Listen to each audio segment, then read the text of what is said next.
আসসালামু আলাইকুম dear viewers. যখন দুনিয়া অন্ধকারে ঢেকে যায় তখন আল্লাহ সুবহানাহু ওয়া তাআলা কিছু ছোট্ট হৃদয়ে তার আলো জ্বালিয়ে দেন। সেই আলোর নাম হলো ঈমান। ইসলাম ২০৭০ সালের মধ্যে বিশ্বের বৃহত্তম ধর্মে পরিণত হতে পারে। বিশ্বের সবচেয়ে দ্রুত বর্ধনশীল ধর্ম হচ্ছে কোনটি? সেটি হলো ইসলাম। What is the fastest growing religion in the world? Islam. শত শত মুসলিম ধর্মান্তরিত মানুষ স্বীকার করেছেন যে তারা যখন শিশু ছিল তখন কুরআন তাদের গভীরভাবে মুগ্ধ করেছিল। আমি যখন ইসলাম গ্রহণ করি তখন আমার বয়স ছিল মাত্র ৮ বছর। ৩ থেকে ৫ বছর বয়সী ছোট ছোট বাচ্চারা কিভাবে পুরো কুরআনকে মুখস্থ করতে পারে? ৬০০ পৃষ্ঠার একটি কিতাব একটি শব্দও বাদ না দিয়ে। والقانتات والصادقين والصالحات এই পৃথিবীর শাসকরা মানুষকে ইসলাম থেকে দূরে রাখতে চায়, বিশেষ করে শিশুদেরকে। তারা চেষ্টা করে এই পৃথিবীর নতুন প্রজন্মকে স্ক্রিনের মধ্যে বন্দি রাখতে। কিন্তু অনেক বাচ্চারাই এই বিষয়ে প্রতারিত হয় না এই দুনিয়ার দ্বারা। তারা বলে না যে হুয়াই মি, কেন আমি, বরং তারা বলে আল্লাহ সুবহানাহু ওয়া তাআলা আমাকে এর মাধ্যমে কি শেখাতে চান, আমি এর থেকে কি শিক্ষা নিতে পারি। আমরা জানি পৃথিবীর নতুন প্রজন্মকে আটকাতে পারবে না কোনো ট্যাঙ্ক, কোনো ক্ষেপণাস্ত্র বা কোনো সেনাবাহিনী। আসল বিজয়ী হবে সেই অসাধারণ প্রজন্ম যাদের দেহ এখনো ছোট কিন্তু হৃদয়ে আছে বিশাল ঈমান। আর যখন তারা অবশেষে বুঝবে এই কুরআন এই প্রজন্মের আসল শক্তি, তখন তারা কি করবে? Allah takbir. You're a Muslim, welcome Rudy, mashallah. كلام الله عز وجل هو اللي بيواسينا ألا إن نصر الله قريب ২০৭০ সালের মধ্যে নিউ ইয়র্ক, রোম আর টোকিওতে আজানের ধ্বনি শোনা যাবে। এটা তখন আর স্বপ্ন থাকবে না, কারণ জেনজি এবং জেন আলফা প্রজন্ম ইসলামকে বেছে নিয়েছে এবং তারা প্রশ্ন করে এবং অনুসন্ধান করে এবং সত্য জেনে তারা ইসলামকে বেছে নিয়েছে।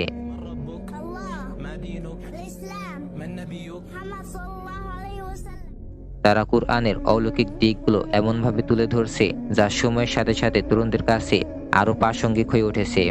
তাদের নিজস্ব স্টাইলে তারা কুরআনের অলৌকিকতাগুলো প্রকাশ করছে। কুরআনে একটি সূরা আছে যে সূরাটার নাম হচ্ছে সূরা আন-নামল। বাংলা ভাষায় এর অর্থ করলে দাঁড়ায় পিঁপড়া।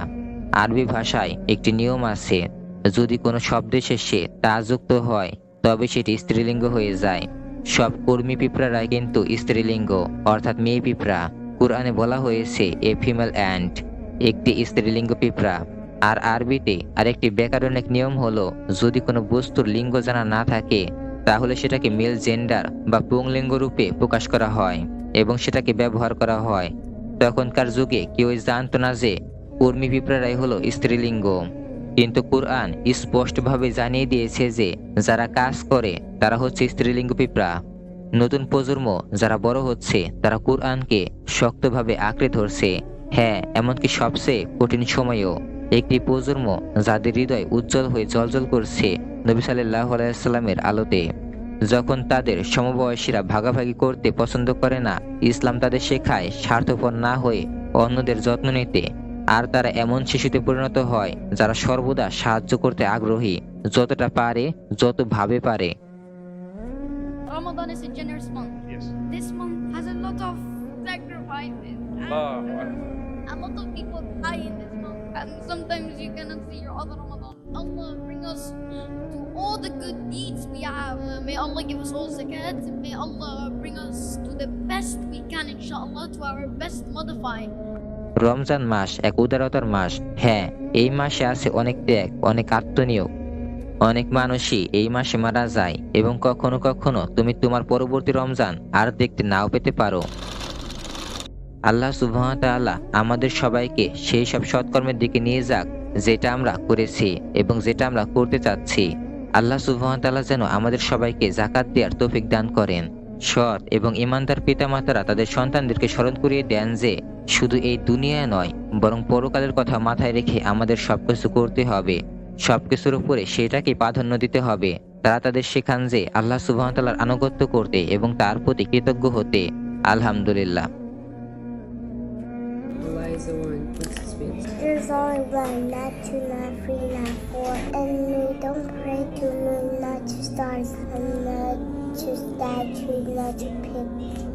আর সেই পিতারা যাদের কাঁধে আছে দায়িত্বের ভার, তারা পরিশ্রম করেন তাদের সন্তানদের দুনিয়াবী জীবন এবং পরকালের জীবনের জন্য। আর তারা এটাও করছেন শুধুমাত্র মমতা থেকে, করুণার জন্য। একদিন কোন একটি শিশু পুরো একটি যুগকে চ্যালেঞ্জ করতে পারবে কোরআন থেকে শক্তি নিয়ে। এই কারণে আল্লাহ সুবহানাহু ওয়া তাআলা রাসূল মুহাম্মদ সাল্লাল্লাহু আলাইহি ওয়াসাল্লাম কখনো শিশুদেরকে উপেক্ষা করতেন না, কখনো তাদের প্রতি দয়া ফিরিয়ে নিতেন না। একবার এক ব্যক্তি রাসূল সাল্লাল্লাহু আলাইহি ওয়াসাল্লামকে দেখলেন, তিনি তার নাতিকে চুমু খাচ্ছেন। লোকটি বলল, আমার 10টি সন্তান আছে, আমি কখনো তাদের মধ্যে কাউকে চুমু দেইনি। আল্লাহ রাসূল সাল্লাল্লাহু আলাইহি ওয়াসাল্লাম তার দিকে তাকালেন এবং বললেন, যে অন্যদের প্রতি দয়ালু নয় তার প্রতি দয়া করাও হবে না। আরেকবার আল্লাহ রাসূল সাল্লাল্লাহু আলাইহি ওয়াসাল্লাম নামাজ পড়ছিলেন, তার নাতি এসে তার পিঠের উপর চড়ে বসলো। তখন নবী মুহাম্মদ সাল্লাল্লাহু আলাইহি ওয়াসাল্লাম সেজদায় দীর্ঘ সময় থাকলেন। সাহাবারা অবাক হয়ে জিজ্ঞেস করলেন, কেন? তিনি উত্তরে বললেন, আমার সন্তান আমার পিঠে চড়ে বসেছিল এবং আমি তাকে বিরক্ত করতে চাইনি যতক্ষণ না সে নিজে থেকে নেমে আসে।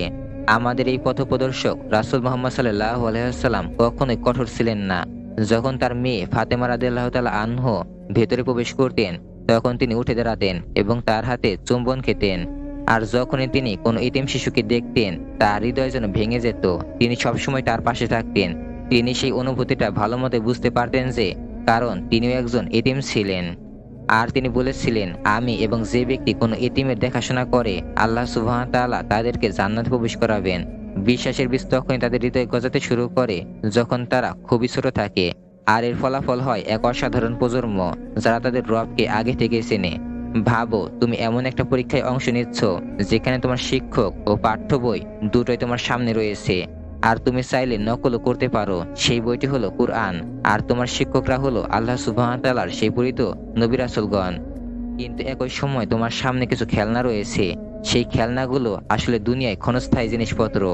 এইবার একটু চিন্তা করো, তুমি পরীক্ষার 25 মিনিটের মধ্যে রয়েছো, হঠাৎ করে তোমার খাতাটা কেড়ে নিল।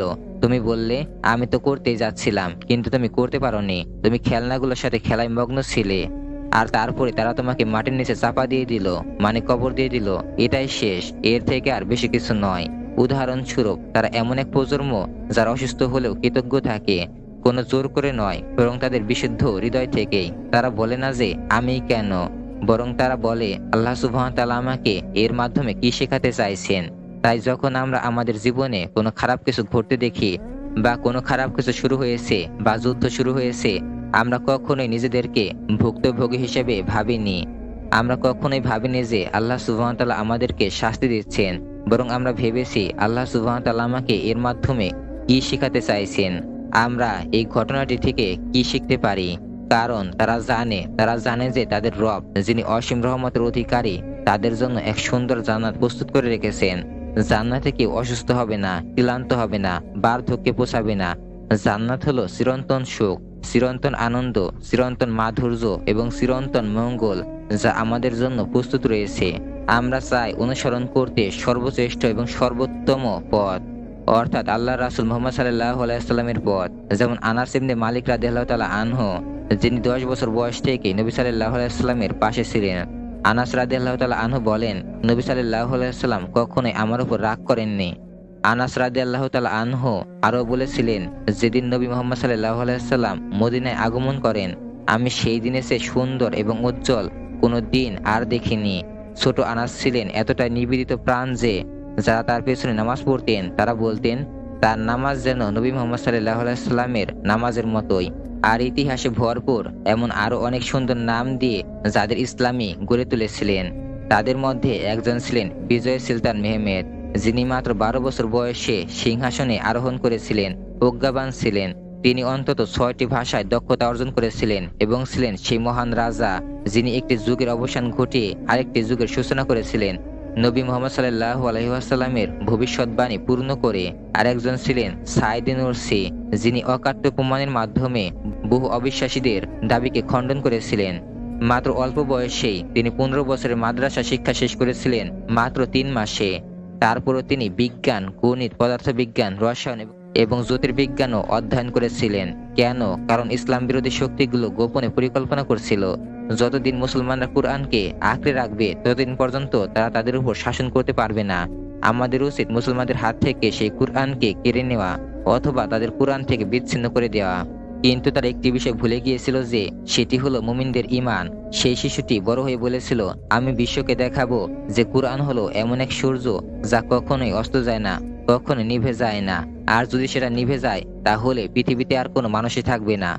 যদিও তাকে 19 বার বিষ প্রয়োগ করা হয়েছিল এবং সে জানতো যে তাকে বারবার কারাগারে নিক্ষেপ করা হবে, তবু সে কখনোই থেমে যায়নি, বরং সবসময় সত্যের পক্ষে লড়ে গিয়েছে। আর আল্লাহ সুবহানাহু ওয়া তাআলা তাদের সেই নিষ্ঠাবান ও খাঁটি হৃদয়কে বিজয়ী করেছেন। পশ্চিমা বিশ্ব 20 শতকে যে জিনিসটাকে শিশুর অধিকার বলে অভিহিত করেছেন, ইসলাম সেটি এনেছিল 1400 শতাব্দীর আগেই।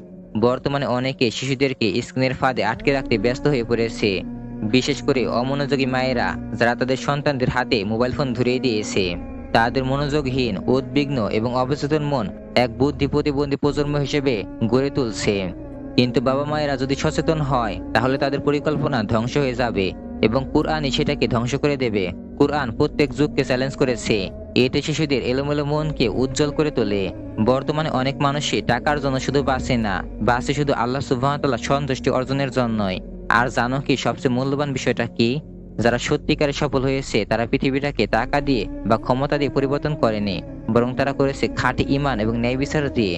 হ্যাঁ, আমরা আশা রাখি যে অতীতের মতো বর্তমানেও এমনকি ভবিষ্যতেও মুসলিম শিশুরা ইসলামের এক দুর্গ গড়ে তুলবে এবং কুরআনের বার্তা সমগ্র বিশ্বে ছড়িয়ে দেবে। ঈমানের আলোয় তারা বস্তুবাদিতার বিরুদ্ধে দৃঢ়ভাবে দাঁড়িয়ে থাকবে। খুব শীঘ্রই সমগ্র বিশ্বে ইসলামের আলোকে তারা ছড়িয়ে দেবে এবং ইসলামের ছায়াতলে আশ্রয় নেবে। ইসলামের সন্তানরা এই পৃথিবীটাকে সুন্দরভাবে গড়ে তুলতে পারবে, যা আমরা আশা রাখি। আর এখানে শেষ হলো আমাদের আজকের ভিডিও। আশা করি ভিডিওটি আপনাদের ভালো লেগেছে। যদি ভিডিওটি ভালো লেগে থাকে তাহলে সুন্দর একটা লাইক দিয়ে আপনার গুরুত্বপূর্ণ মূল্যবান মন্তব্যটি আমাদের কমেন্ট বক্সে করে যেতে পারেন। আর আমাদের চ্যানেলটিতে যদি নতুন হয়ে থাকেন তাহলে সাবস্ক্রাইব করতে ভুলবেন না। আবার দেখা হবে পরের কোনো ভিডিওতে। ততক্ষণ পর্যন্ত ভালো থাকুন। আল্লাহ হাফেজ। আসসালামু আলাইকুম।